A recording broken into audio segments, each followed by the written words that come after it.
नमस्कार साथियों, आप सभी का स्वागत है एजुकेशन लाइन में। दोस्तों, कक्षा 10वीं के लिए शारीरिक एवं स्वास्थ्य शिक्षा का जो पेपर है वो यहाँ पे लेके आया हूँ, जो कि आपका 16/12/2024 को लगने वाला है, यानी कि कल। तो दोस्तों, टोटल जो पेपर है वो आपका 50 नंबर का रखा गया है। और ये पेपर दोस्तों आपकी जो एक स्कूलों में एक फ़ाइल भेजी जाती है, यानी कि आप देख सकते हैं फ़ाइल प्रति। तो उसका पेपर है वो यहाँ पे मैं उठा के लेके आया हूँ। तो एक बार फटाफट से इन सारे प्रश्नों को पढ़ लीजिए भाई। एकदम ऑथेंटिक पेपर है और आपके एग्ज़ाम में आने वाला है।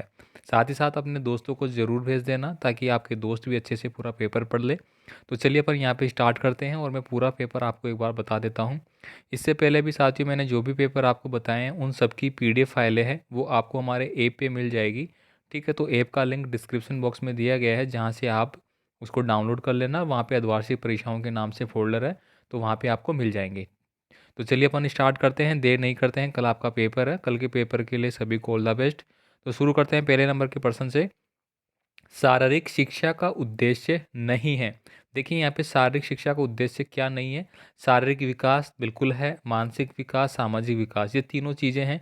लेकिन संपत्ति का विकास शारीरिक शिक्षा के अंतर्गत नहीं आता है, यानी कि धन का विकास। ठीक है, तो धन का विकास बिल्कुल नहीं आएगा, तो ऑप्शन नंबर डी है वो आप कर लेंगे। इसके बाद देखिए अगला प्रश्न है, निम्न में से जल प्रदूषण का कारण नहीं है।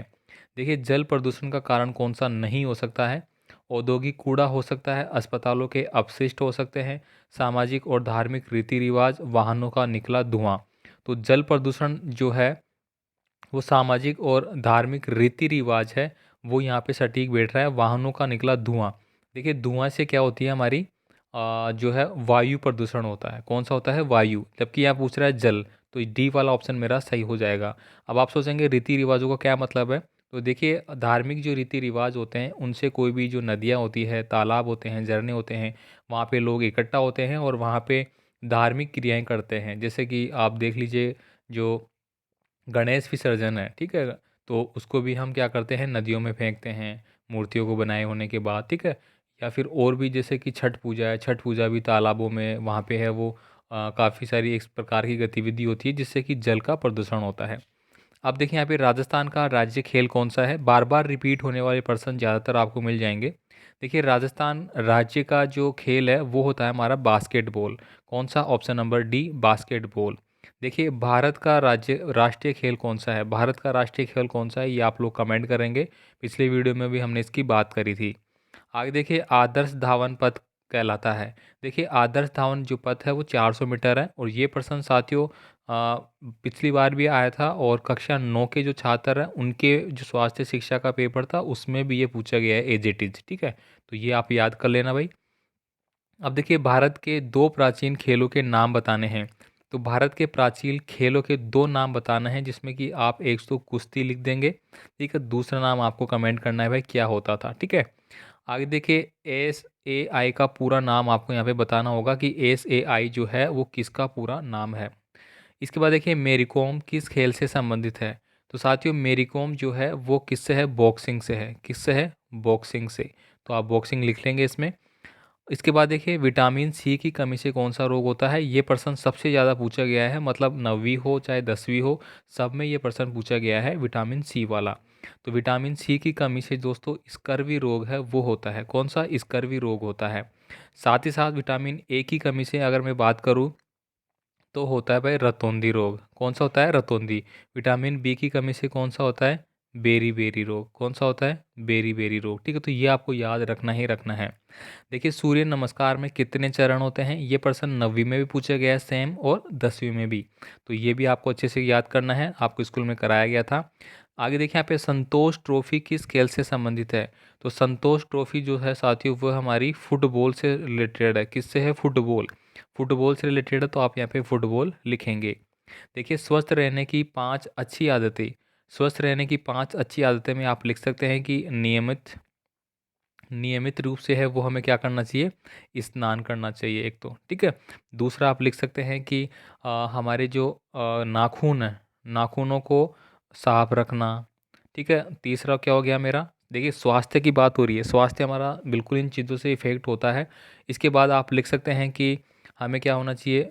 खाना खाने से पहले खाना से पहले और बाद में हाथ धोने चाहिए हमें, ठीक है। ये आपको आप पता ही है, हाथ हमें अनिवार्य रूप से धोना चाहिए। इसके बाद और चीज़ें क्या लिखेंगे आप, वो आप अपने हिसाब से लिख लेना भाई। देखिए, भारत का सबसे बड़ा खेल पुरस्कार कौन सा है और वह पूर्व में क्या नाम था? देखिए, अब आपने पहले वीडियो में देखा होगा कि जिसमें डायरेक्ट पूछा गया था कि खेल पुरस्कार बताइए, ठीक है। जिसमें कि अलग-अलग नाम थे, गुरु वशिष्ठ नाम भी दे रखा था कहीं पे और मेजर ध्यानचंद भी था, ठीक है। और पूर्व में क्या नाम था, तो ये दोनों एक बार आप सर्च कर लेना भाई गूगल पे, ठीक है। इसमें डाउट होता है कई बार छात्रों को, ठीक है। अब आगे देखिए, यहाँ पे विद्यालय के पर्यावरण को शुद्ध रखने के कोई 3 सुझाव बताइए। तो विद्यालय के पर्यावरण को शुद्ध रखने के लिए पहला सुझाव है कि अधिक मात्रा में हमें क्या करना चाहिए, पौधे लगाने चाहिए। अधिक मात्रा में हम क्या लगाएँगे, पौधे लगाएँगे भाई। पहला तो ये हो गया। ठीक है, वातावरण शुद्ध कर रहे हैं ना अपन, तो शुद्ध करने के लिए सबसे पहले हमें पौधा लगाना होगा।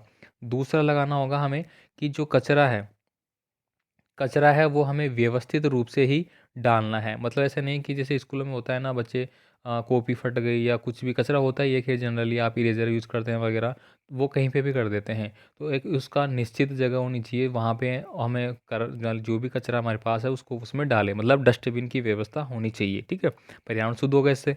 तीसरा है जो जल वगैरह है, जल पानी पीने की जो व्यवस्थाएँ होती हैं, उनको एक नालीनुमा बना के जो पेड़ हम लगा रहे हैं पौधे, उनमें व्यवस्थित रखें उनको, ठीक है। क्योंकि आप देखते होंगे कई जगह ऐसे होते हैं जहाँ पे पानी की टंकी तो होती है और वो पानी ऐसे ही वहाँ पे कीचड़ की तरह फैल जाता है, तो उसको भी ये व्यवस्थित कर सकते हैं, ठीक है। अब देखिए, यहाँ पे अगला है, व्यायाम करते समय कौन-कौन सी सावधानियाँ रखनी चाहिए? तो ये आपको अच्छे से लिखना है भाई, व्यायाम करते समय हमें कौन-सी सावधानियाँ रखनी चाहिए? हमारे जो अंग है, शरीर के जो अंग हैं हमारे, उनकी प्रतिक्रिया कैसी होनी चाहिए?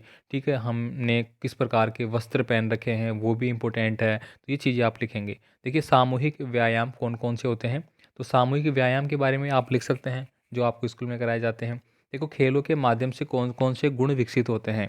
तो खेल के माध्यम से जो गुण विकसित होते हैं उनमें आप लिख सकते हैं, जैसे कि सबसे पहले तो आप लिख सकते हैं कि लीडरशिप, लीडरशिप, ठीक है। लीडरशिप का गुण है वो आता है एक तो, ठीक है।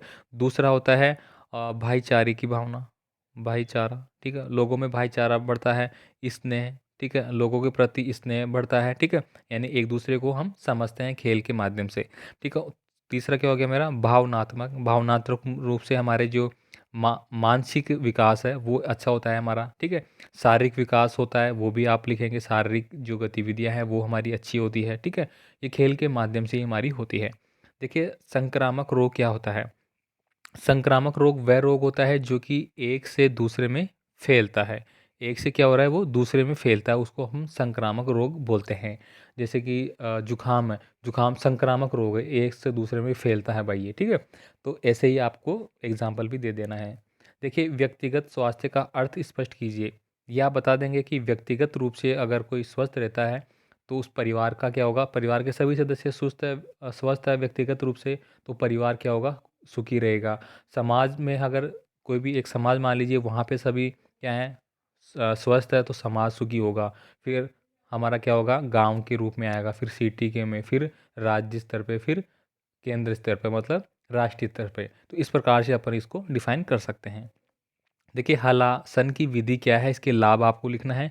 पाचन तंत्र के अंगों के नाम लिखना है। सूक्ष्म व्यायाम कौन कौन से हैं उसके बारे में लिखना है। किशोर अवस्था की विशेषता आपको बतानी है। संतुलित भोजन वाला भाई रट लेना, ये प्रश्न आपका 4 नंबर का आएगा ऐसे कैसे, ठीक है। तो ये आवश्यक तत्व है वो आपको लिखने होंगे।